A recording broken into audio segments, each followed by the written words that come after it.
The following presentation was recorded live for the International Association of Square Dance Callers 21st Annual Convention. This is tape number 29, Sounding Problem Halls. Good afternoon and welcome to the session on sounding that problem hall. We're going to solve all your problems this afternoon. You go back and I don't care what kind of hall you got, it's going to work perfectly, I'm sure. I'm a liar, too. Anyway, this afternoon, on our panel, we have Erwin Gross, who, of course, you know very well, is kind of the father of the Yak Stack about 32 years ago, believe it or not. It's been around for a long time. And the other panelist today is Don Beck. I'm sure you all know. So I'm going to turn it over to Don Beck. He's going to start this off with a little introduction to some of the sound problems. Don?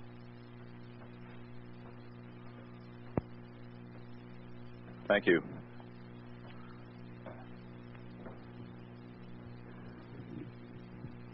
I would work with my hand without this, or do you guys carefully put it in there?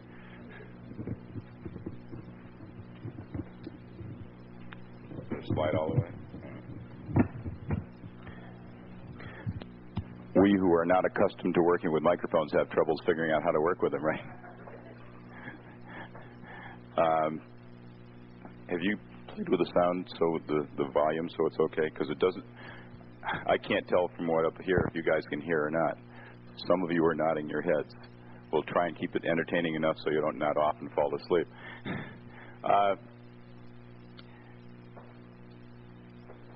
What we're going to talk about, what I'm planning to talk about in this segment of this session is sort of a collage of tips and ideas and reminders of, a lot of you probably know a lot of the things that we're going to be talking about, and maybe haven't thought about them recently or forget them in the panic of war, of battle, you know what I mean, when you're out there calling and people can't hear and they're all upset and they're running up talking to you.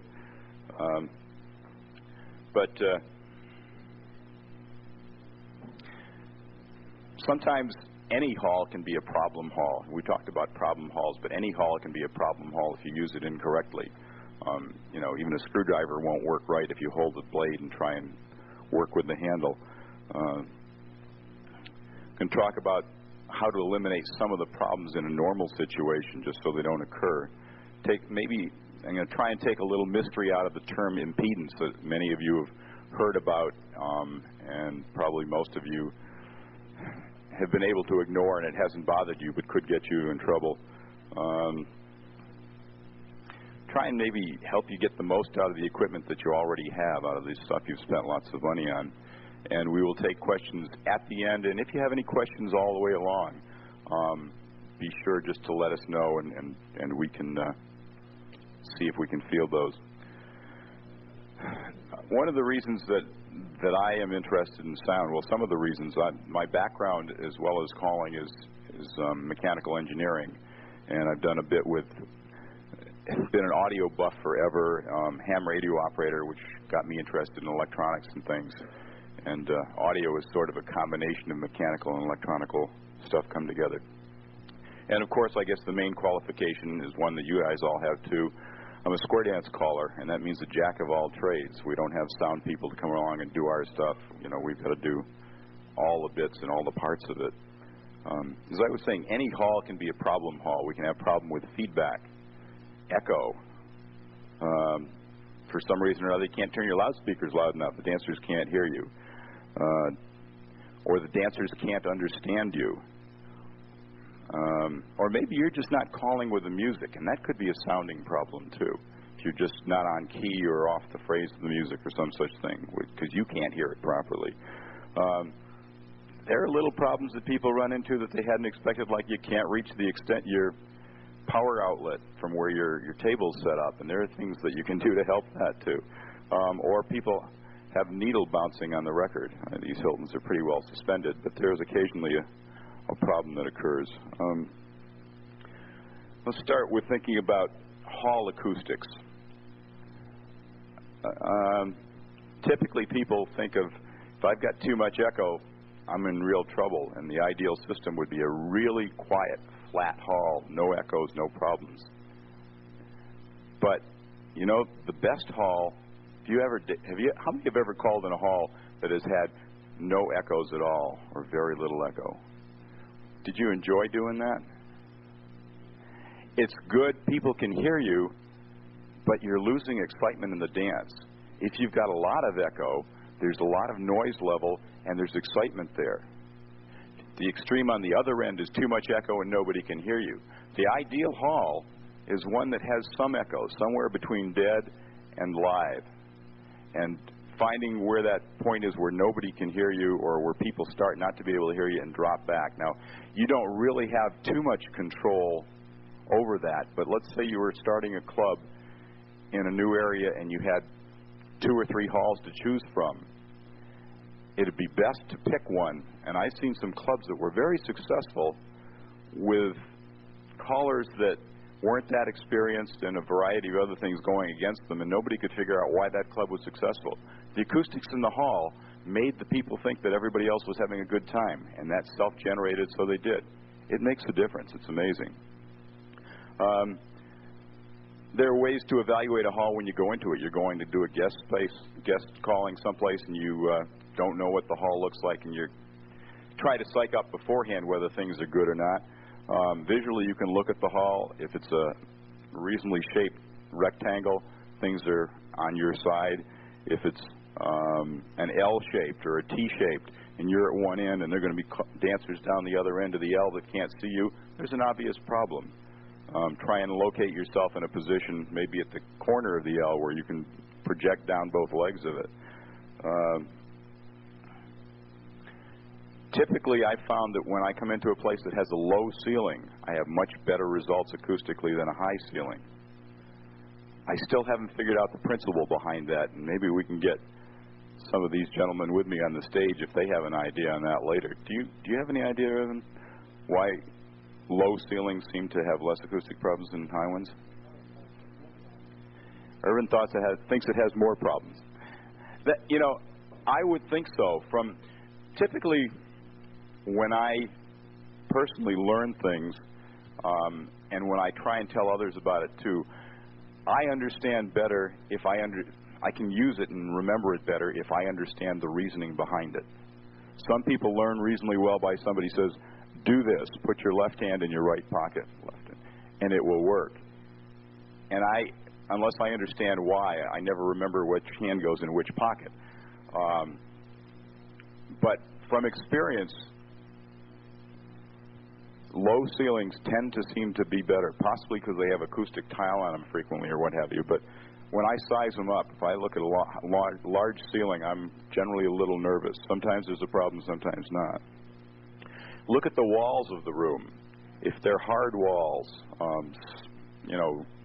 cinder blocks, windows are great reflectors, both of light and sound, and they'll bounce back, and that's not good.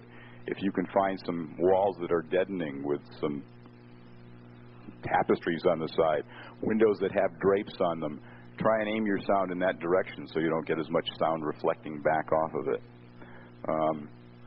A big one to really watch out for is obstructions. There are certain things in halls that will obstruct the traveling of sound. Sound, pretty much, not as much as light, which is really direct, but it does travel in a direct pattern.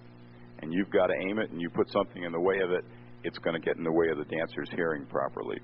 The biggest obstruction that a lot of people in our area and probably other areas have are calling in gyms or cafetoriums or what have you, where there's a basketball net hanging right in front of the stage. And I see guys put their yak stack up there and bounce that sound right off the back of the basketball net back to where you are on the stage. Everybody's missing it out there, and it really disrupts the pattern. Be aware of that. What do you do if that happens? Many of the basketballs can be cranked out of the way. Some guys, the janitor will go over and push a button and it goes up. Others, he's got to go for 20 minutes doing this. And he says, is that enough? And I said, more if you can do it. But the other way is, basketball net is here. Put your speaker up on the side and point out at the side of the hall. And go past it. But just don't settle for being in back of it. The other thing is, frequently when you're on stage and there are curtains on the side, the curtains are opened up most of the time, but there's frequently a cornice hanging off the top of the stage. a little bit of drapery about this far. If your speaker is behind that, that's going to disrupt the pattern.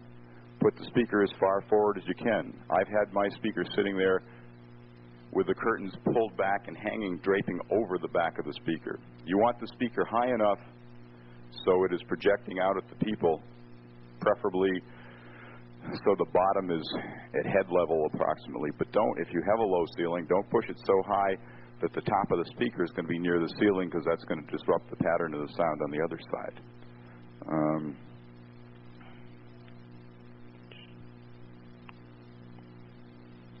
Where are we here? One way to evaluate a hall as you're getting all set up and psyched up at the beginning is walking around it before people come. Clap your hands and listen for the echo. You know, if it comes back 17 times, that's about 16 or 15 too many. And you know you've got to play a few extra tricks to try and kill the sound problems there.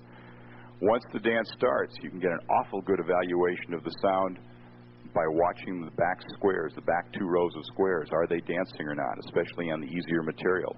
If they're not dancing, the odds are they're not hearing you properly for some reason or another.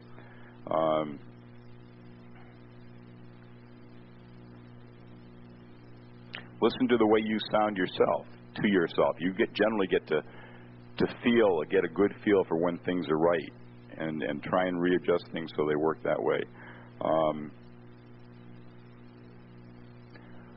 You get somewhat of a feel by how much noise the dancers are making and how much echo there is as to what the hall conditions are like. Let me go back to one important thing on acoustics. Our main objective is to have the dancers dance. And they've got to hear you, they've got to understand you, they've got to understand every word, they've got to understand every call anyway. And if we can get them to understand the calls, then they can dance. And when they can dance, they feel good about themselves. And when they feel good about themselves, they feel good about us. And that's sort of what we're after, right? We all have egos, and that's what we want the dancers to do. One of the easiest things to do to improve your calling is to make it so the dancers can understand you. Once you've got the equipment set up, you're using it properly and enunciating, which is part of the sound system of the body going out, that's all set, and that's something you don't have to worry about with every tip and every beat of music. It's not constantly changing like the choreography. It's free. Once it's there, it's good. So work on getting it that way at the beginning. Bouncing, as I say, this is going to be a collage of little things. Bouncing to one other thing, we've heard people talk about the tone controls on your system, particularly on the microphone channel. A lot of people want their voice to sound nice, and a lot of people think that adding lows will sound nice and will help it out. And it does help the sound, but it doesn't help the understanding. Adding highs, adding treble is what gets the voice through. Piercing makes the understanding better. And so playing with that tone control, you go for a compromise between sounding nice and being understood. Don't go too far one way, don't go too far the other way. And it depends on the hall where you're going to set it. Crank up as low as you can get the tone control, and then keep cranking up till it's crisp enough in that hall so dancers can hear you. Yes? I read a very prominent acoustical person describe what he does when he gets to a difficult hall. And a difficult hall, in his mind, is one where you can't understand what the person is saying. This is the first thing he does when he gets into a hall like that. He looks at the tone control, and he cranks the treble to maximum, cranks the bass to minimum. And he said, then he can get through at least. One thing, Irvin is talking about the treble control and the bass control. One of the things that I've requested of the Hilton Company, or suggested for many years, and Bert is grinning because it's still not there, and I don't know what their reasons, but maybe he can give us a rationale. They do have a bass and treble control on the music, and now a mid-range on some of the models, which is really nice. However, on the microphone channel, they only have a single control. Center, normal, bass direction basically cuts the treble out. Treble direction basically cuts the bass out, if I'm not mistaken. That's typically how it's done. They used to have it so normal was way off in the bass direction, and if you had it set straight up, it was mostly treble, because they know that the dancers have to have a little bit more treble than callers are likely to put in. So they were doing the judgment for you. I believe they've gone to a bit more allowing we callers to use our own judgment. But I really would like to see a bass and a treble, so I can crank the treble up to have people hear me, crank the bass up a little to compensate for whatever fullness that my mic doesn't provide or what have you. Any comments for that on that, Bert? Is the status on that? No. Notice he didn't deny it. It would be nice, and someday it may appear someplace. Bouncing to another setup system topic: how to set up your equipment. How many of you have ever had the needle bounce on your amplifier on the skid across the record? It's a problem we understand about. A few of you have had it. Hilton puts spring loading in the legs of their amplifiers. I happen to have a Micro 75, not an A, a B, or a C, but the old Micro 75. It has springs, but they're inadequate. So I've learned, and before that, my Bogan was far inadequate. There are a lot of things you can do to improve on the ability of needle bounce if you get into a situation where it's bad. And what makes things bad is just a lot of movement. If you picture the head of a drum and somebody hits it, that center is going to be vibrating. The ends are going to be fairly stable because they're pinned down by the frame or the cone of a loudspeaker, or however you want to do it. Some of the things you can do if you do have a problem situation. One is, typically this table is like the head of a drum. The center is much less stable than the edges. If you have problems, move the amplifier so it's over one of the legs of the table. That'll stabilize things a little. If you're on a stage like this, move the table so the legs are over the edge of the stage instead of in the center of the stage that bounces up and down. That can stabilize things. Occasionally you'll get on a platform, for me it's every Tuesday, where there are two parts to it, which bounce quite a bit. This one, yeah, there's a support right through here. I can feel it by walking across. This is a good place to stick the legs of the table. Here is not. What I do, because I've got a two-part stage or platform, table goes on one half, I stand on the other half, and all the foot tapping I do doesn't shake the table, isolating that from where I am. I actually have some springs that I put underneath my amplifier and carry a spare set in case I've misplaced those that really take care of the bad situations. They're such that I can bang the side of the table and not have a problem. These are probably good enough to do that also. The worst case I had, and this was back when I was still with my Bogan, without any springs, and it was doing a one-night stand in VFW Hall or something, and they had, the table was absolutely the building just bounced around terribly. The table was no good. I went to the bar, which was sort of built solidly into the floor, and that helped a little, and I finally ended up, one of the things, if you can't put it on something solid, if you get something with a large mass, a lot of weight, and use that, and that will not shake. And I ended up with my amplifier sitting on top of a piano, an upright piano, and standing on a chair next to it, and that saved the night. I haven't had to do that in a long time, and hope you guys never have to, but it's a trick that you can use if you have to. Somebody's just saying suspending from the ceiling. That does work. And I didn't put it in here because basically hanging things from the ceiling so it's sitting on a floating tray works, and it's great, but it's inconvenient to do when you go to the local VFW hall. If you have your own hall, it's a great way to set things up. Acoustics are pretty good in this hall. I heard some whispers, but if you have any comments or any additions, really, we're open to it. Location of the speaker. This is one of the biggies, and I'm going to talk a little bit about speaker design and various things with speakers, but I'm going to try and hit it from a superficial point of view because I don't want to cover too much of what Irvin's going to cover. Irvin, needless to say, understands acoustics and understands loudspeakers probably more than any of us realize or ever will. Not understand more, but we probably don't understand how much Irvin understands. Irvin tends not to toot his own horn, but I've been picking his brain when and where I could for the last... When did I buy my yak, Irvin? When did you move to Florida? 15 years ago. It was well before that anyway, when he lived up a few miles from where I do in Massachusetts.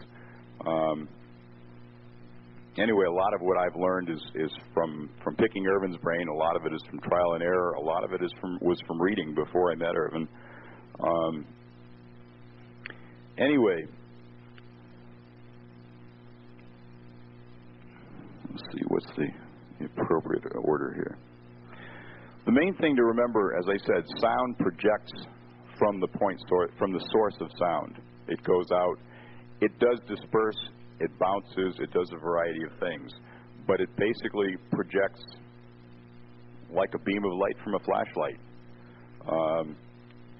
The difference is, well, there are a lot of things that affect it, but one of the reasons that we as callers use column speakers, speakers that are long and thin, is because that tends to focus the sound. So it has a different pattern. It's not a round, circular, conical pattern like light from a flashlight, but it is focused into a special pattern. And by having a long, thin column source of sound, you're focusing it so the horizontal dispersion, the horizontal dispersion is wide.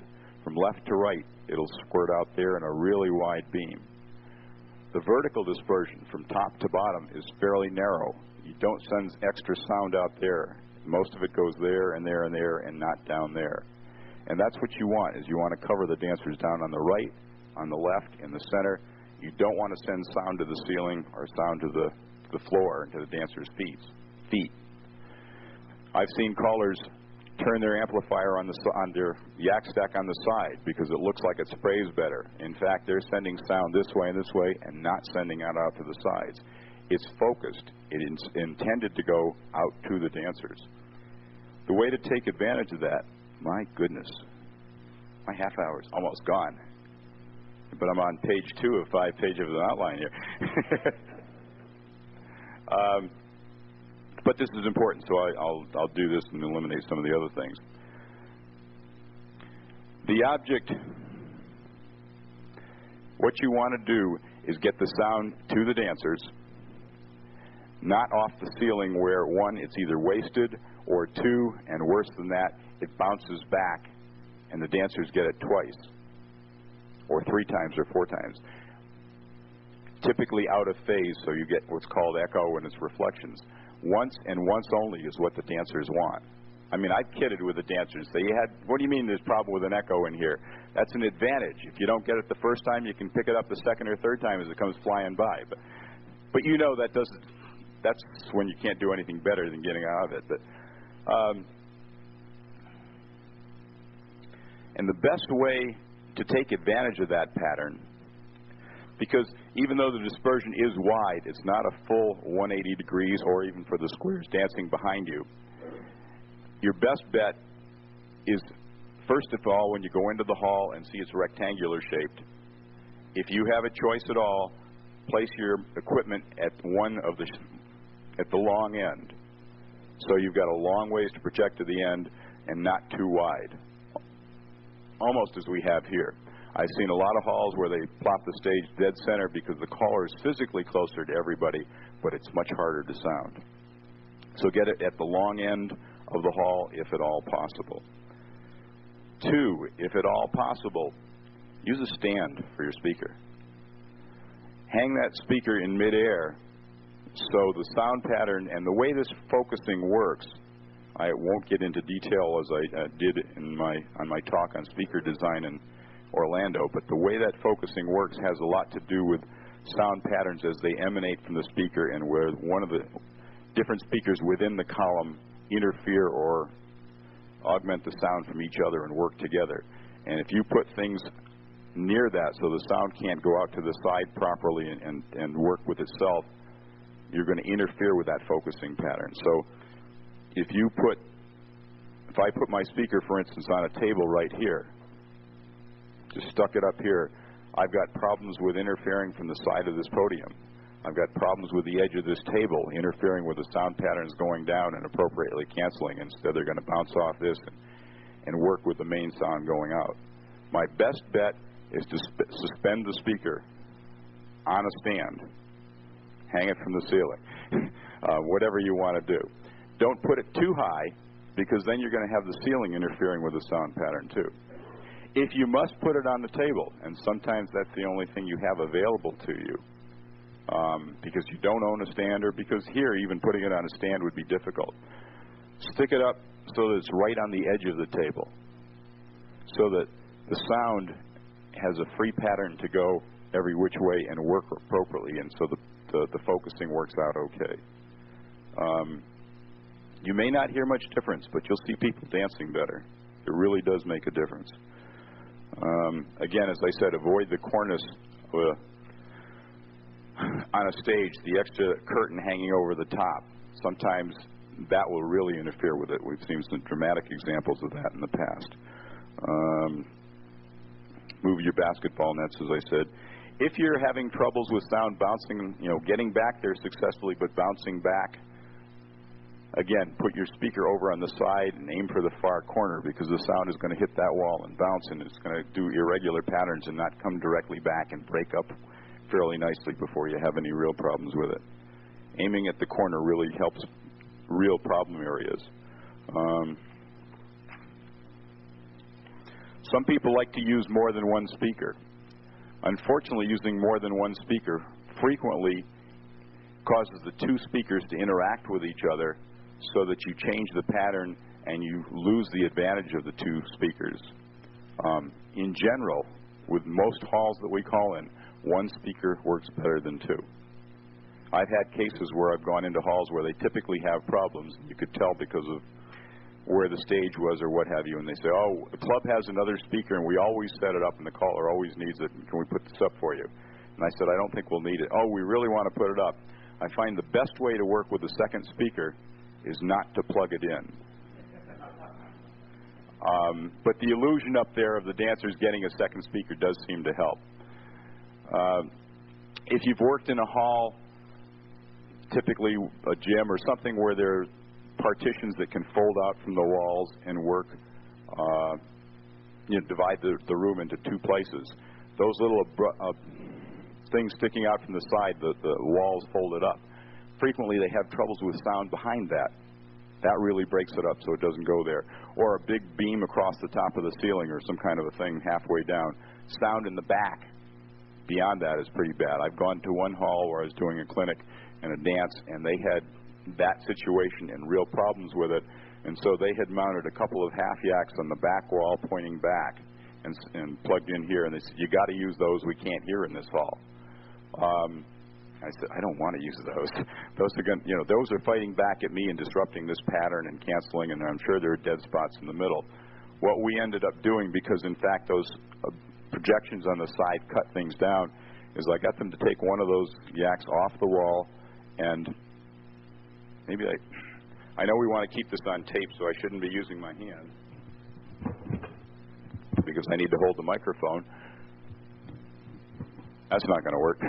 Anyway, here's the wall going down the side, the projection sticking out halfway, and then put that second speaker beyond that, pointing back, supplementing the front speaker is covering the front of the hall. This other one is working with it, projecting towards the back of the hall. They were all able to dance that day and were pretty amazed that all of a sudden their hall wasn't as bad as they thought it was.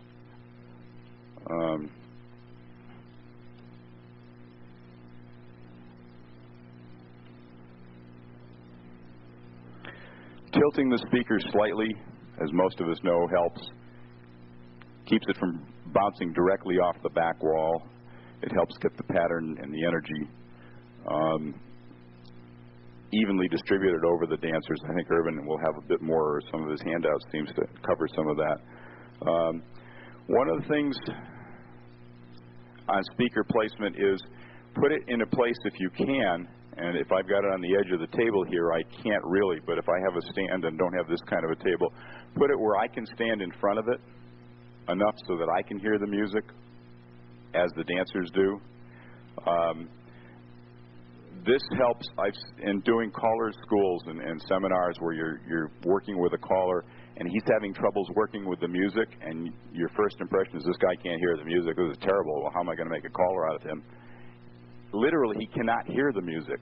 Move him in front of the speaker so that he can also hear the music, and you get much better results in your calling. I occasionally get complaints that my music is too loud. Dancers are, and I found that I turn it down because 20 dancers can't be wrong, and I turn my music level down, and pretty soon I creep it back up again because it sounds right to me. I've cured that by standing in front of the speaker. What made the music too loud was I was behind the speaker, so I had to turn it up enough to come around so I could hear it, and then the balance wasn't right for them. Moved myself in front of the speaker, and then all of a sudden I could hear more, so I turned the volume down. Did you have a question? Are you then in danger of canceling out the sound waves yourself? That you say you don't want any obstruction in front of the speaker. If you're moving in front of the speaker, well, do you run a risk of doing that? Yeah, that's a good point. When I say in front of the speaker, I don't mean directly in front of it, but it's off to the side, but enough so that if you draw a horizontal line across the speaker, you're at least a little bit in front of that, but not really blocking it from too many dancers on the side. Irvin, did you have a comment? At one of the recent conventions, there were two large halls, almost identical, and both were filled all the time. And one hall, and they both were dancing well, but in one hall the music was so loud when you walked through the hall that you couldn't stand it. The other hall was working at a normal, what I think is a normal dance level. And the question came to mind as I walked through 2 or 3 times, why is everything so high level in this hall and normal in the other? So I looked, and these were large halls, and they had like 4 yak stacks, approximately in the same position, both halls, except the stage in one had been pushed over so that the caller was like 10 to 12 feet away from one of the speakers. And the other one, the stage was direct center, so the caller was 30 feet away from the speaker. And that was the loud hall, because the caller couldn't hear. And I imagine if you looked at that, you probably would see the dancers were not only did it sound loud, but dancers were probably having more troubles in that hall too. Yeah. Uncomfortable, yeah. Interesting. My allotted time is gone, but I've got 3 more segments. You want me, let me talk on one of them anyway. Are there any questions or comments on?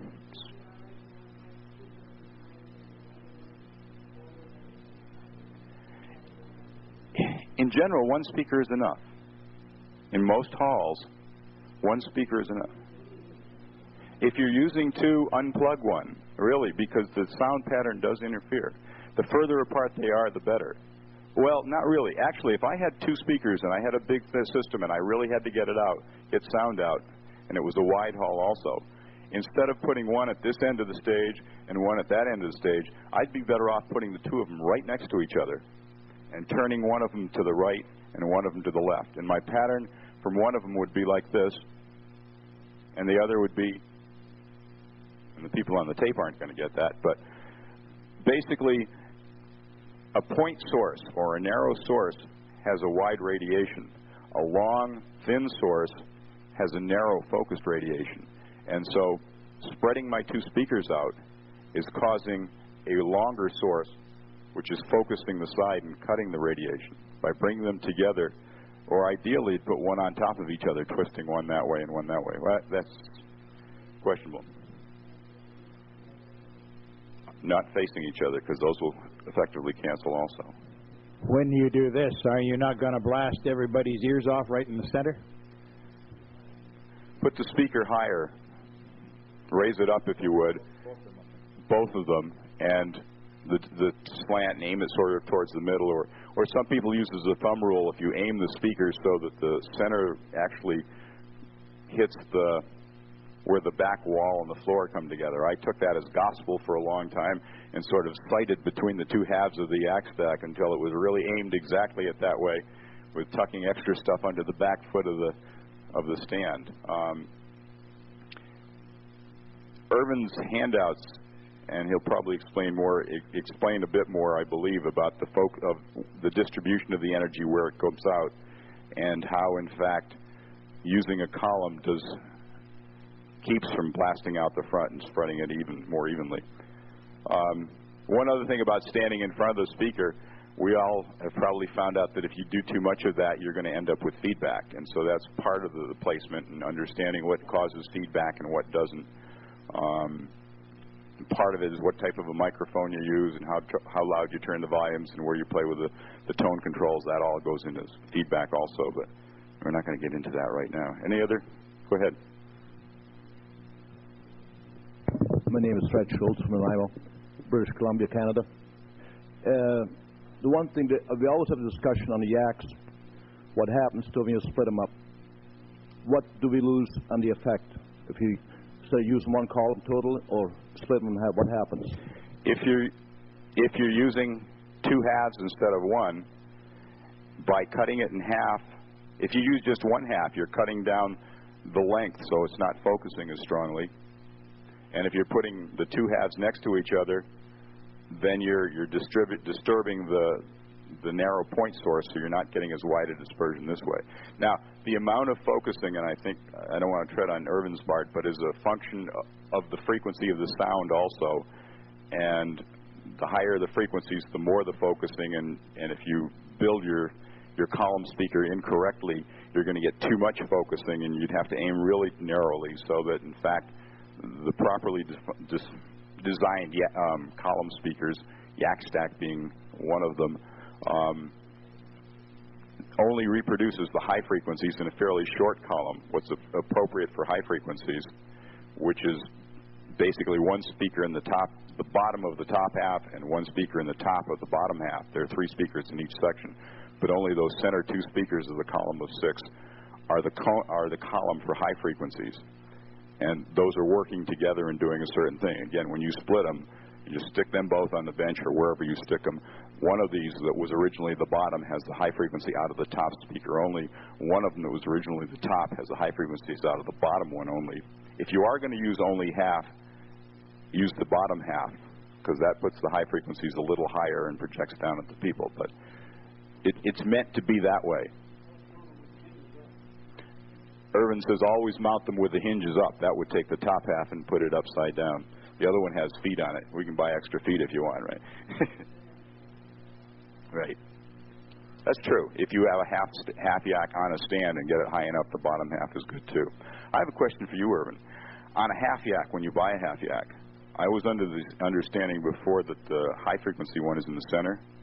Is there any reason that the top two aren't high frequency, so you'd have the full high frequency stack? I mean, on the full stack, optimum is having two of the speakers or this long a column for the high frequencies. You could get that same optimum length for high frequencies on half a yak by having two of them with the wizard cones.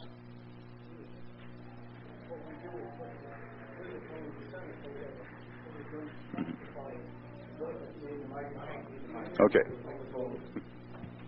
What we do when we go from a full yak stack to our so-called half yak is move that high frequency speaker to the center of the array. So instead of just lopping off the end of the column to make it shorter, we squeeze it in from each end. I think one of the main things to be aware of is that a half yak that you buy from Yak Stack is different than half of a yak stack in the placement of where the high frequencies come out and where the projection of sound is. Jumping on to something called impedance. Oh, one more question. Yep. What would happen if you buy two halves, put one on top of the other? You want to talk on that, Irvin? You buy two halves, and how you want to mount one on top of the other? Or you just want to mount them separately? You're talking on top of each other. Why would you? You won't have a good, clean column because you'll have a break in the array. You have a high frequency and a low frequency. What the reason I put it forward, if I bought a half and somebody had decided it wasn't doing the job I want to do and decided to buy the other half, this is basically what my question is. Well, you can change the speakers around inside to make it like a full yak then. After you do it, obviously, or change them and trade them in. Yeah. I actually anticipated your reason after I'd handed the mic to Irvin, but if you say you want to buy a full yak but you can't afford it now, you buy half and plan to buy the other half later. Yeah. Let me go through, again, I've got to use one hand, I talk better with two, but a full appropriate column of yaks are one speaker, another speaker, a third one which also reproduces the high frequencies better than the first two, another one for the high frequencies, and then a normal and a normal. So you've got two high frequency speakers in the middle of this array. If you were to put two half yaks together, you would have a normal, a high, a normal, a normal, a high, and a normal. Those two highs are not working together the way they were designed to work in a yak stack. So you're not going to get the appropriate kind of sound or the appropriate kind of focusing and projection. Irvin said what is physically possible to do is open the thing and physically take the speakers and move them inside and exchange the center one from the normal half yak so that the two would be together. As well as adding the hinges and things to make it work. You have a question? Hi. Hi. Tim Murley from Calgary, Alberta. Ow, I just shocked my lip. Tim Murley from Calgary, Alberta.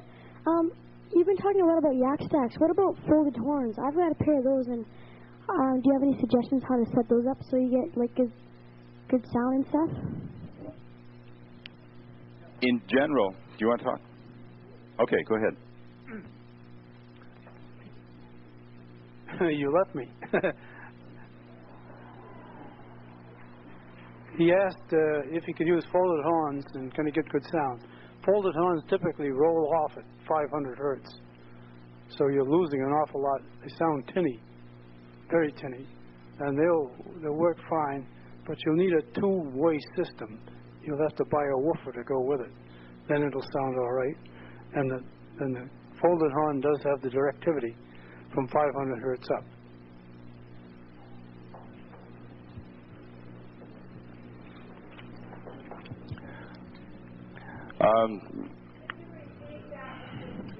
Could not hear. What Irvin said was that. See if I can repeat what he said. And actually, which one of these are we on? We're mic 1. I'll turn this up slightly. I think 1, 2, 3.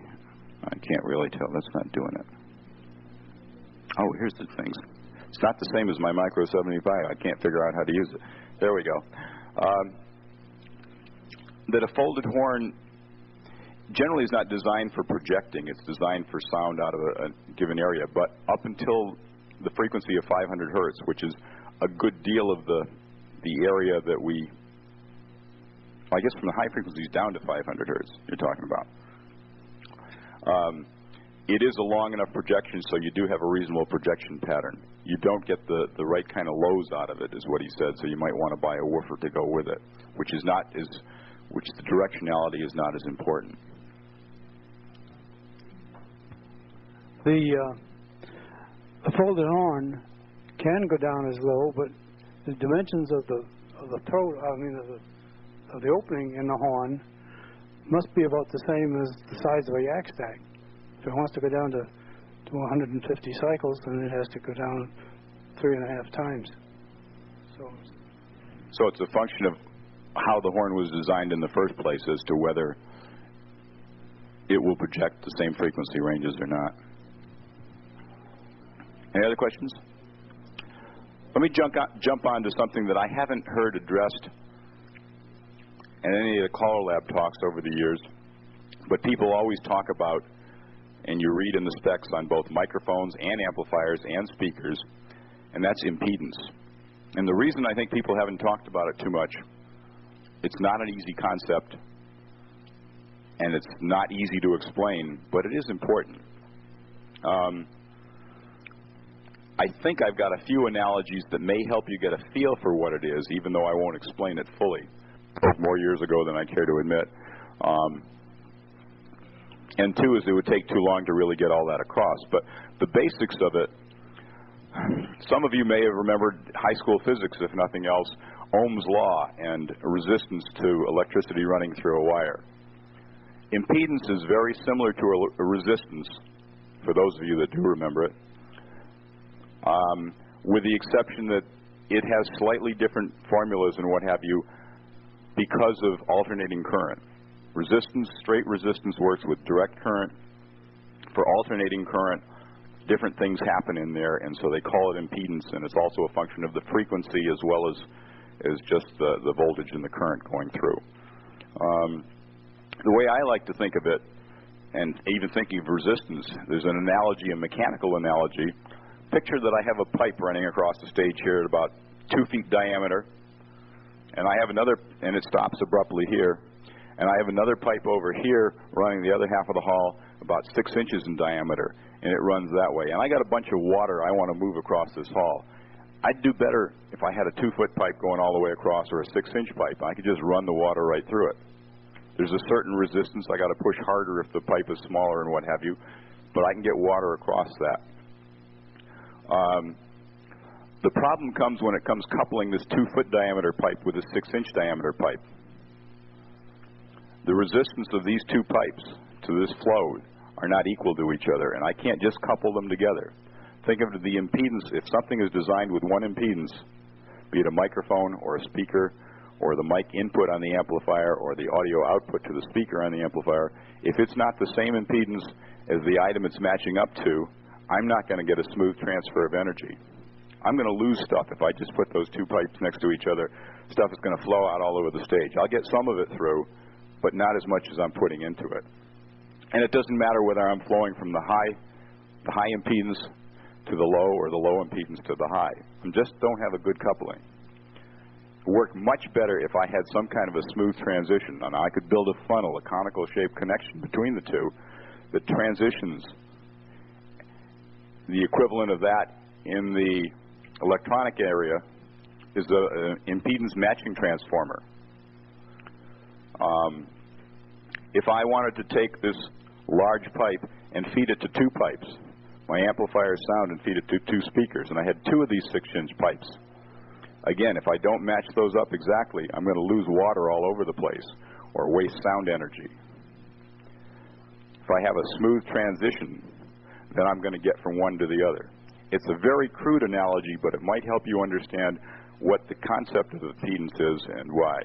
Now, typically microphones are designed as two types, high impedance and low impedance. There are a certain number of ohms that go along with each of those, or a range.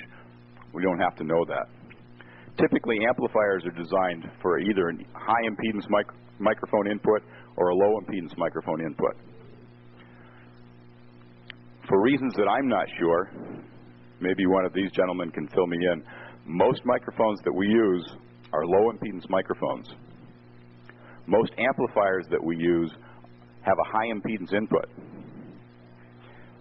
I've had guys come to me, I just bought this great new mic, I know it's good, I've heard others use it, built a cable up for it, plugged it into my amplifier, and you could hardly hear my voice coming out the other side. What's wrong? Turn the volume all the way up. I said, your impedance sounds like it's not matched. I have a low impedance mic here, a high impedance input on this. These work fine because I have an impedance transformer, something that matches this impedance to that, a conical transition thing. It's a transformer being a thing with lots of little coils of wire and interactions that we don't want to think about. Physically, that transformer that many of you don't even realize you have is part of this microphone cable. It's built into this fat handle here. Some of you may wonder, why is the handle so fat? Why is it so heavy? Why does this assembly cost so much? It's just a cable with a switch and a pot. and an arm lifter. It's lots of things, but probably one of the most elaborate components in there is that impedance matching transformer that's built into it. Now, there are advantages to high impedance, advantages to low. One of the things I don't fully understand is why Hilton has chosen to put the impedance matching transformer at this end of the cable rather than at this end of the cable. The advantages of putting it at this end of the cable would be twofold. One is less weight you have to carry in your hand. Two is that if you're running long mic cables, we're not talking long here, but let's say I had a remote mic at the end of the back of the room or even longer. High impedance cables tend to pick up noise from electric light power lines and what have you. Low impedance cables have are much less susceptible to that. So it would be much better to have us running low impedance all the way here and then transforming as it gets to the mic. Bert, have you got any reasons or fill us in on some of that? Jim did it that way. I thought he retired. Microphone? I'm not a technician, but this is what I hear from down at the plant. At the time that Jim came out with the amplifiers, almost everything around was coming out with what we call high impedance. Portable equipment was set up at high impedance. The input of the amplifier itself. Input of the amplifier. And at that time, the only quality microphones around at that time were low Z type microphones. So he came up with this type of a setup. And we have just continued on in the tradition of Hilton. Go ahead. Harvey Smith from California. You've touched on mostly on equipment and speakers, but what can you do to a hall to improve the sound, and other than using equipment and speakers? And also, a second question: what about mixing speakers? You go into many areas where the callers set sound, and they use a Hilton and a Yak and a Supreme, and they tie them all together.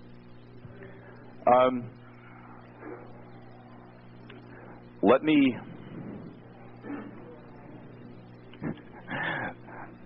talk very briefly about your first question. Let me go back and do a little bit more on impedance while I'm on a roll there, and then we'll see what we can, knowing what we do about impedance, go back to your second question.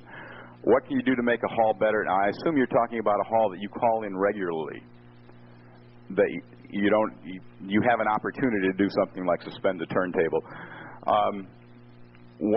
Depending on what, assuming you've set up to get the maximum usage out of it, working from the long end, working from a corner if necessary. If you have windows, there are drapes you can draw the drapes. One of the kind of things that seem to help in halls where there are problems, it again depends on the problem. Look at the back wall. If it's a hard cinder block wall, especially if it's painted.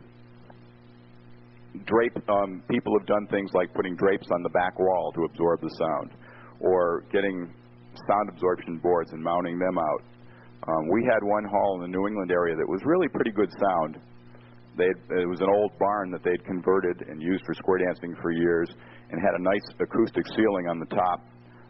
Not great shape because it was somewhat barn shaped, but it took care of the problems they had in there. And many years later, it was sold, and the new owner decided they wanted to spruce up the place, so they painted the ceiling, which has the property of closing all the pores in the acoustic ceiling. And all of a sudden, sound was a total nightmare in there. So, put an acoustic ceiling up if you don't have one. People do, even on tall ceilings, will suspend acoustic panels down at typical lower ceiling level. One of the things that some people do as an acoustic ceiling is they get an old parachute and drape that as a ceiling kind of a thing, and that absorbs sound nicely. Somewhat, again, it depends on what the problem is and where you have it, but those are some things to do. Try and get rid of the bounce, get rid of the echo, and line things up right. Does that help at all, or is that what you're looking for? Impedance on loudspeakers. The amplifier is designed to work into a certain impedance of loudspeaker. The loudspeaker system, and I'm talking a yak stack as a system of 6 speakers, has an effective impedance. And if that matches the amplifier, things work well. If it doesn't, things don't work as well. And the further the mismatch, two things happen. One is you lose sound energy. You don't get as much transfer, and people, and to some extent, so what? So you turn the volume up a little bit more here. You know, the electricity is relatively inexpensive.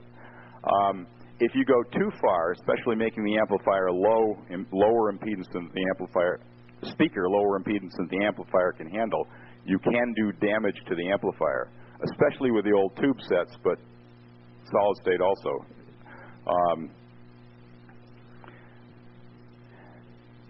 Typically, a yak stack and any of the other loudspeakers that are out on the market are in the 8 ohm range, 4 to 16 ohm, but typically 8 ohm, 6 ohm. And the amplifier is designed to handle 8 ohms comfortably, and I think go down to 4 ohms the lowest. You don't want to go any lower than that. So plugging one amplifier, one speaker system into one amplifier, you don't have to worry about it. If I'm going to use two speakers, for whatever reasons, those two have to be hooked together somehow. Now I'm assuming if we got two speaker outputs here, those in series or parallel? They're in parallel. Okay. I think my Micro 75 has got them in series, but they're switched so I can get away with it. Anyway, let's assume we're only using one of these holes at this point. And I have these two speakers. Physically, there are two ways I can connect the wires. The term we use is parallel or series. Series means that it comes out of the amplifier for a single wire, for a single speaker. It comes out of the amplifier, through the speaker, and back into the amplifier. That cable has two wires. I think you're all aware of that. For two speakers, if they're in series, it comes out of the amplifier, through the speaker, out of the speaker, into the next speaker, out of that, back into here. They're in series with each other. It's a series of things. In parallel means it comes out of the amplifier, into that speaker, and back into that. And also, that same wire that came out to the first one, connected to that is a second one that goes out through that second speaker and into this. If you use the two terminals back here, those are in parallel. So if you plug one into that, it goes to one speaker and puts the other to the other speaker, and that puts them in parallel. Electronically, if I put two items with impedance in parallel, the net effect is that the amplifier sees half the impedance. If I have 4 ohms, 8 ohms here and 8 ohms here, the amplifier is going to see 4 ohms. If they were in series, the amplifier would see the addition of the two, or 8 ohms plus 8 ohms, the amplifier would see 16. So if I were to put 4 speakers in parallel, I'm looking at 2 ohms here, and Bert's telling us the amplifier doesn't like that. Arvin's telling us later on that it can live with it. 2 ohms? No, is that lower? Okay. Go ahead.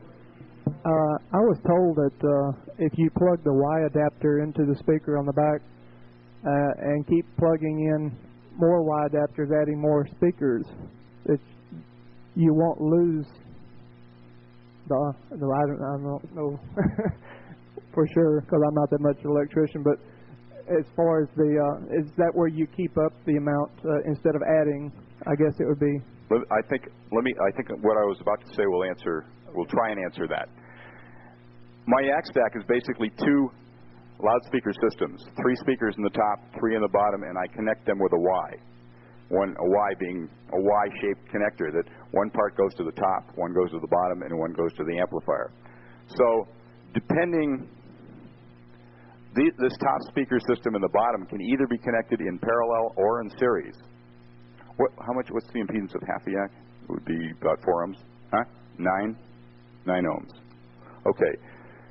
Half a yak is 9 ohms. If I connect the 2 halves in parallel, I'm talking 4.5 ohms going to the amplifier. If I connect them in series, I'm talking 18 ohms to the amplifier. Whether they're in parallel or in series depends on the Y. There are 2 different types of Ys. I can connect that Y so the wire goes from here to here and back, or I can connect that Y so the power goes to here and back and also to here and back. And so a Y is not a Y Why are they different? Because some of them are series and some are parallel. A general rule is if you get the Y with the yak stack, it's in parallel. And if you get the Y with the Hilton, it's in series. There are ways, I'll be with you in a second, there are ways to, if you're connecting lots of speakers, let's say I have 4 speakers, 2 8s, 2 more 8s, and I want 8 ohms to the amplifier. I could connect the 4 in series and come up with 4 times 8, which I can't do in my head, 32, or put them in parallel and get 4. But if I put these 2 in series, that effectively is 16. And these 2 in series, that effectively is 16. And then add those put those 2 16s in parallel with each other, brings it back down to 8. So by using lots of Ys appropriately, some of them parallel Ys, some of them series Ys, not in a way that I can fully describe here, but hopefully enough so you can get the understanding, you can bring that impedance pretty close back to where it should be. But you've got to know what kind of a Y and how you're using it and which ones go where. And I believe the back of both of their manuals describe a lot of that, but this is sort of why they do it. Question? I have a loaded question, I believe. I believe, if I'm correct, that yak stack advocates using their parallel connector when you're connecting 2 halves of a yak stack together. I also believe that Hilton advocates using a series connector. Is that correct in their manual? I can answer that easily. Why? Yes, it's correct. Why? I'll let them talk. You're both absolutely wrong. For many years, Jim Hilton recommended series. If you order a yak Y from Hilton today or ask us, we will give you a parallel Y. End of question. We changed our Jim's mind. Great. What I'd like to do now is very briefly summarize the stuff that I've been talking about and then give these other guys some time here. Sound systems and getting through to the audience, why do we care? Again, if they can't hear us, they can't dance. If they can't dance, they don't like themselves. If they don't like themselves, they don't like us. Do everything you can to get them to dance. Any hall can be a sound problem if you do things wrong. You know, point the speaker into the wall, lay it on the floor, what have you. You know, if you try hard enough, you can screw up everything. Don't plug it in. I mentioned you can't. I guess I do want to go very quickly. One of the things that I carry in my car, some of you may do this, but I've got a small suitcase, very small, that has a bunch of spare parts. I never carry it into the hall, hopefully, but they're there if I need them. And if all of a sudden I find the only place to plug in for power is 3 miles down that way, I can handle it. If you haven't done it before, let me just read real briefly the stuff I have in that spare parts kit. An extra 45 RPM spindle. You ever get to a dance and find you pulled it off and left it at home? Radio Shack sells them for very inexpensively. A cube tap, something you can plug into the wall and plug in more than one connector into if you have to for power, because if you plug your amplifier in, you lose your light system. An extension cord, I carry an extra 50 feet. A level, I've had occasions where the table's been really wobbly and you end up having to boost up 1 foot, and I want to keep the thing straight. A little deal that I can plug it, unscrew the lamp, a light bulb and a socket, screw this thing in and plug my power cord into that in case the only extra power around is an extra lamp socket. I carry an extra mic cord. This mic cord is one of the most fragile things we carry around because of the wires and the shielding and the fine wires and the impedance matching transformer. I carry a spare mic cord, a spare needle for the turntable, a spare speaker cord, a screwdriver, spare power cord, the basic power cord. I've forgotten mine on occasion. It's been good to, or had one break, and it's good to have a spare. And some tape recorder cables. There's frequently somebody that wants to do some tape recording, and it's nice to have that available. 2 to 3 prong adapter. Actually, I don't carry that in the spare kit. I carry it in the main one, but it wouldn't be a bad idea to have a spare because I could forget that too. And I think there's a little bit of room. Great idea. As they said, one of the easiest things to make your calling better is to get the sound cleared up, and you don't have to worry about it while you're calling. Stress it at the beginning. May your dancers enjoy your calling better. Bart? Okay, thanks very much, Don. Quickly, we want to get Erwin Gross up here, and he's going to give us a little talk, and I'm sure it's going to be kind of directed towards the yak stack. I just have a feeling.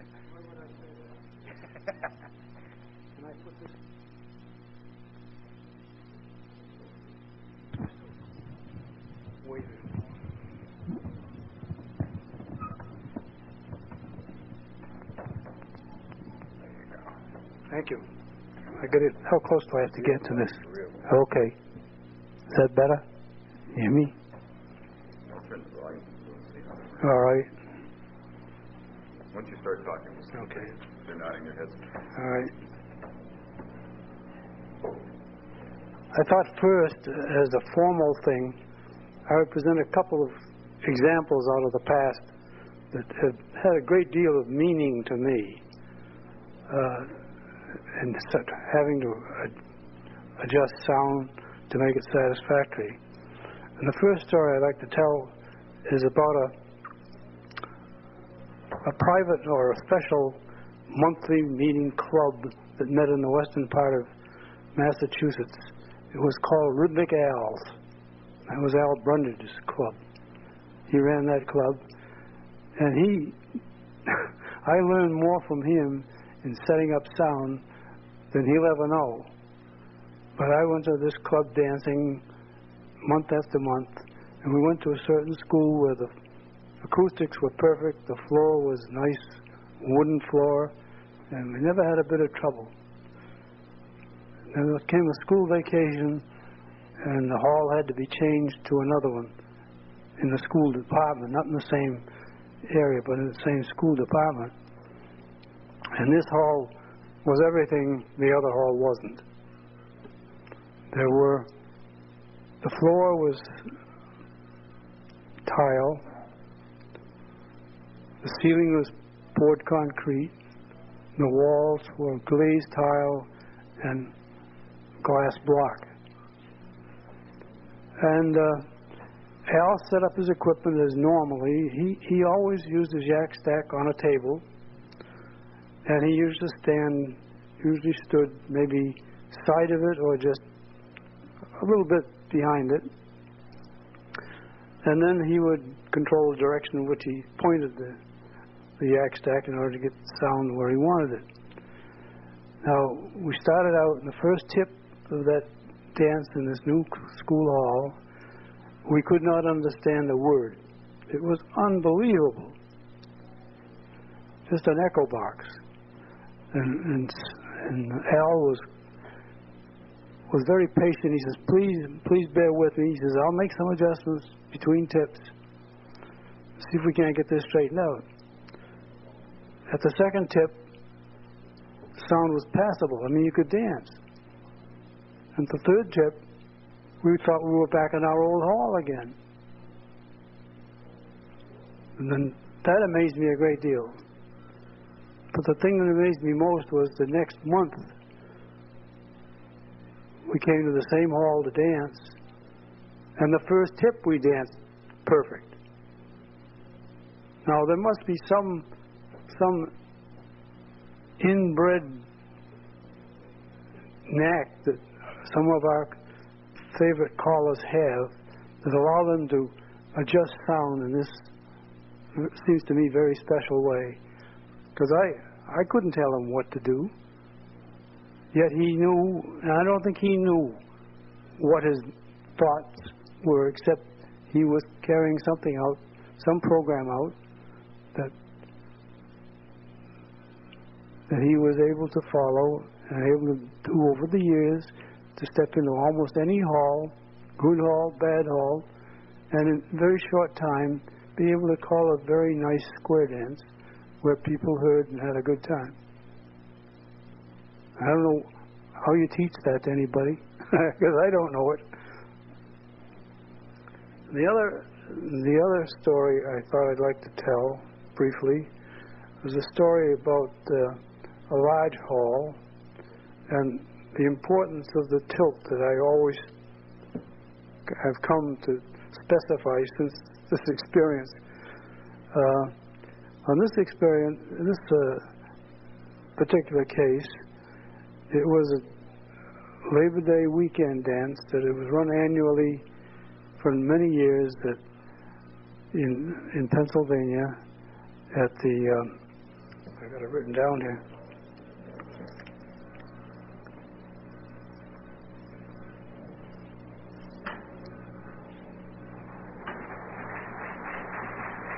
Oh, in Conneaut Lake in Pennsylvania. Now this was a Labor Day weekend 2-day dance, and it was usually sold out, and we never could get into it. But I was asked if I would sound this hall because they weren't happy with their current sound system. And I said yes, I would be glad to recommend what they do. And I recommended the use of 5 yak stacks. This hall was 200 feet long by 130 feet wide. And the stage was fixed in the center of the long side of the hall. So we had to go with the side fire of the plant of the hall. I don't like to do that, but that was a fixed thing that I couldn't do anything about. So I recommended 4 yak stacks, one of which I split and put at each end of the array, and the 3 others were equally spaced about the stage. And I also specified that the speakers all be tilted so that they aimed at the junction between the floor and the back wall. That's where Don got his idea from, because I always insisted on it. Anyway, that's what we did. And then the committee said, well, if you can find a place to stay for the weekend, we'd like to have you come to the dance. So we found a place, and we went to the dance. And I got to the dance hall about 30 minutes before the dance started, and walked in near the right rear area of the hall, and there was a round dance cue practicing in there. And I couldn't understand a word he was saying. It was horrible. I was ready to put my hat on and go home. It was terrible. And I quickly walked the full length of the hall, and I felt better as I went because the sound improved quite a bit as I got down the hall and toward the other end. So I looked at each. I had specified that they be tilted, and the committee had built some very elaborate speaker hangers, and they had a tilt adjustment in there with a turnbuckle, so you could get any angle you wanted. So I looked at all the speakers, and the one speaker, the first full yak stack on the end of the array, was vertical. I mean, there was no angle at all to it. So I got a hold of the committee chairman and a stepladder, and he climbed up and adjusted the turnbuckle while I stood and sighted it to see that it was aimed at the right direction. And at the time I said, that's enough, my wife, who had been standing up back, came running up. She said, what did you do? Suddenly the sound is perfect. And all we had done was tilt that speaker 5 degrees. So I was very impressed by that, because it was a very, very solid proof that these speakers were aiming the sound pretty much the way we thought they were. So that's part of the. I'd like to tell you that just so that I can tell you that we believe what we say in our advertising. And I had planned not to present anything formal here, except that we would be here to answer questions as much as possible. So if you have questions, please. Kirby Good from Eugene, Oregon. Given what we have in Eugene, we have an old Safeway store with a solid glass wall, windows in the front, concrete block painted, the very, very high ceiling in it, almost a square hall. And also given the fact that they have some speakers already in there, the old Lansing Hiltons, I believe, folded horn, I would like a recommendation from you gentlemen on how high those speakers might be put off the ground and how many speakers you might recommend we use in that hall. And I know without seeing the hall it's going to be a hard question to answer, but the hall I think is probably about 100 feet by 100 feet square. Any help you could give us would be appreciated. Thank you. Bert, do you have a suggestion to make? I'm not familiar enough with the response. I might add this. The speakers they have now are mounted on the back wall behind the caller stage, but they're about 25 feet in the air. Mm-hmm. Too high. How high? 10? I'm not sure. I don't know the details of the projection characteristics, the directional characteristics of that particular horn. How are they tilted? I mean, that's an important They're part. tilted down, but it's very hard to tell how far they're tilted down from because they're so high up. It looks like they're hitting the back wall, I'm guessing 8 or 9 feet off the wall, off the ground. I'm not positive, but what I would suggest, with what little I know about the projection of that type speaker, is that if you can get more tilt to we it, can sort of aim it towards because you're coming down from above, aim it towards the heads of people halfway back. Mm-hmm. Might be your best bet with handling that much of the... Would you recommend lowering the speakers themselves? That can be done. With that type of speaker, I'm not sure. You might be better off just going trying with the tilt. More tilt. More tilt, yeah. You say the hall's about 100 by 100? Yes, very You're close. trying to cover it with two 12-inch? They've got 4 12-inch up there. 4 12-inch. Got 4 12s. All from one end, firing from one All end? from one side. Probably in that situation, I think more tilt would probably be about the best thing you could do, besides, short of acoustical treating the whole building, which is kind of not practical. That's coming eventually, but not for a long time. But try your tilt. Get it down, shooting into the dancers more. The body and the clothing really absorb a lot of sound, and it'll get away a lot of the bounce that you might have there. So. Thank you. That was my thinking, but I wanted an expert to say that to me. We sound, so they could take it back. We sound a huge hall in Reno every year, and we're firing it with FH-12s, 8 of them, and we've got them up quite high. They must be at least 30 feet high, but tilted severely.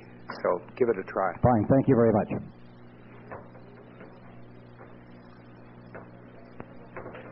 Ken. Yeah, Ken Kendall, California. This isn't a question because I know the answer, but I think I would like to direct to the panel. And that's another caller and I did a festival in Washington, and we each brought our own yak stacks. I'm very pleased with the yak stacks, but when we brought them, we both set them up to each corner of to the hall, and we thought it was perfect. But when the dancers started dancing, we noticed that in the center section they couldn't hear. So we had the speakers with the input and the output. They're reversed on his speakers and my speakers. So that directly right down the middle of the hall, we had a quiet spot. And when you went from one side of the hall to the other side of the hall, you got that little ringing in your ears as you pass the center section. And I just want to make sure that people were aware that there is a problem with using the speakers side by side with each other like that. One of the things you're referring to is phasing of speakers. And phasing, basically, if you were to pull the grill work off the front of a speaker, you're going to see that speaker is a cone that moves in and out, that moves the air that affects your ears. It moves faster than you can physically see, but it does move. And if you have two speakers working together, or 6 as in a yak, they best be all pushing out at the same time and pulling back at the same time. Because if you have one going one way while the other's going the other way, they're going to cancel sound on each other. And within the yak or most speaker systems, they're wired properly so they work together. if you get your typical, and you haven't screwed around in doing your own wiring, but Ys and extensions from most places, they'll be polarized such that two different speaker systems together will work together. If you're creating your own wiring, you have to be very careful not to mix the phasing. Now, as I was mentioning, your best bet on two like that spraying to the corners, bring them close together. Bring them close together and then spraying out. You spread them apart, and that's going to cause canceling even when the speakers are in phase. The sound is out of phase by the time it gets to each other. That might help it some. Fortunately, the caller that I worked with knew what to do, and he used a 9-volt battery to touch to the speakers and made sure that they all pop outwards when they touch the batteries in the correct polarity. Just to add to that same sort of thing, I installed 2 yak stacks in a Quonset hut-shaped building, and I had them equally spaced on each side of the center line. Put them up, and they sounded beautiful. Walked all around the hall, went downstairs to have coffee with the owner, came back upstairs and walked down the center of the hall, and I couldn't hear a thing. So we did away with 1 yak stack. Used just 1. Another thing that can happen, Rich Kierman, California. Another thing I've personally experienced using 2 yak stacks. I was dancing at a festival where they had a stage. It was maybe 1.5 feet high. They had a yak at each corner of the stage, maybe 15, 20 feet apart. I was dancing in a front square that was no more than 5 feet from the front of the stage. I've normally got a cast iron stomach. Nothing bothers me in terms of balance and things like that. There was such a difference just moving from one side of the square to the other.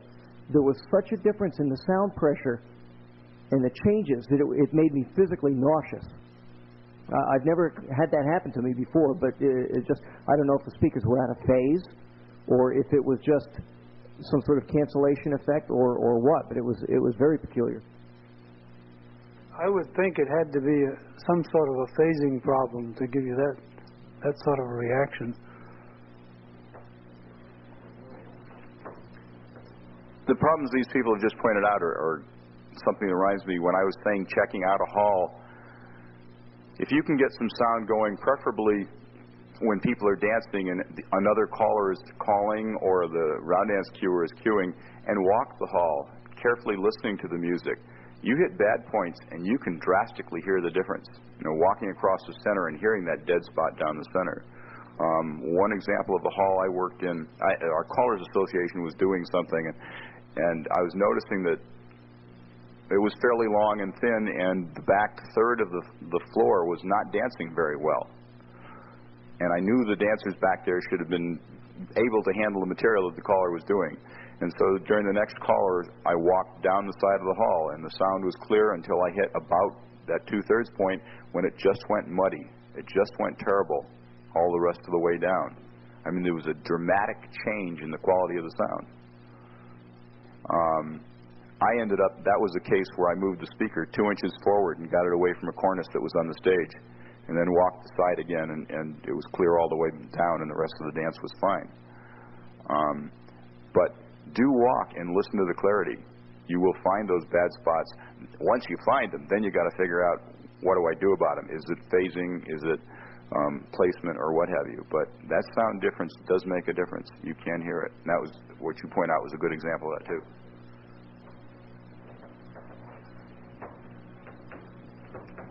All right, do we have any other questions we can address to our panel here before we close this session? Okay, if not, we'd like to thank Don Beck and Irwin Gross very much for spending their time with us this afternoon.